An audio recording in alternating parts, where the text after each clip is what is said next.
लोकसभा चुनाव की तैयारियों के बीच अखिलेश यादव अचानक से पहुंचे चेन्नई। अखिलेश के चेन्नई पहुंचते ही राजनीतिक दलों में सियासत हलचल हुई तेज। चेन्नई में अखिलेश ने जोरदार दिया भाषण, बीजेपी पर खूब जमकर बरसे। पूर्व सीएम और सीएम का अचानक से मुलाकात करना विपक्षियों को गया खटक। क्या इस मुलाकात के बाद बदल जाएगी इंडिया गठबंधन की केमिस्ट्री? क्या अखिलेश इंडिया गठबंधन छोड़ने का कर रहे हैं तैयारी? चलिए आपको बताते हैं अखिलेश ने चेन्नई में क्या कहा। तमिलनाडु की राजधानी चेन्नई में पूर्व प्रधानमंत्री विश्वनाथ प्रताप सिंह की प्रतिमा के अनावरण के लिए पहुंचे अखिलेश यादव को इस कार्यक्रम का चीफ गेस्ट बनाया गया।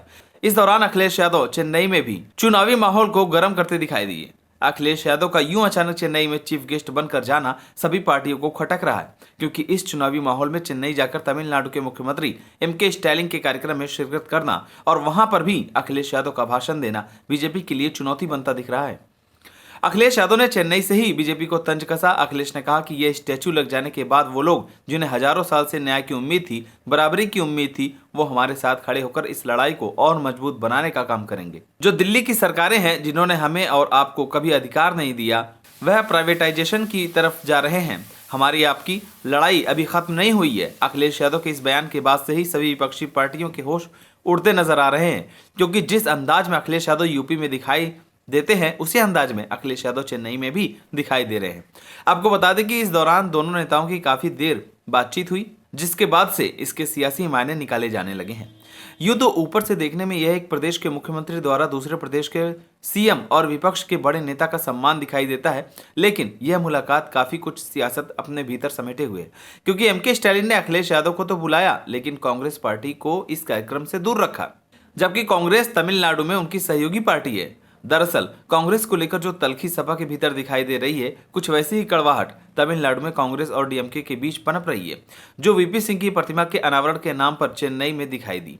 ऐसे में कयास लगाए जा रहे हैं कि क्या इंडिया गठबंधन के अंदर कोई एंटी कांग्रेस ग्रुप भी बनकर तैयार हो रहा है, या फिर anti Congress anti BJP front को एक साथ लाने की यह एक अलग शुरुआत है। इंडिया गठबंधन जिस जोर शोर से बना था और जिस तरीके से तीन बड़ी बैठकें हुई, उसके बाद अब सब कुछ ठंडे बस्ते में जाता हुआ दिखाई दे रहा है।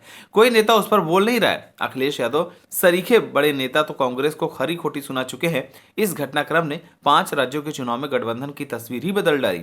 मध्य प्रदेश चुनाव ने सपा और कांग्रेस में एक बड़ी दरार डाली है। दिखाने को तो समाजवादी पार्टी इस गठबंधन का हिस्सा है, लेकिन जल्द ही सपा कांग्रेस से इतर अपनी सियासत के पासे फेंकने जा रही है। चर्चा है कि जल्द ही अखिलेश यादव बंगाल की सीएम ममता बनर्जी से भी मिलने वाले हैं और 3 दिसंबर के बाद बीआरएस प्रमुख के चंद्रशेखर राव से भी उनकी मुलाकात हो सकती है। इससे पहले भी जब राहुल गांधी ने बीआरएस प्रमुख के चंद्रशेखर राव पर हमला बोला था, तब भी अखिलेश बिना कार्यक्रम के हैदराबाद पहुंचे थे, ताकि के चंद्रशेखर के साथ अपनी मजबूती दिखा सके।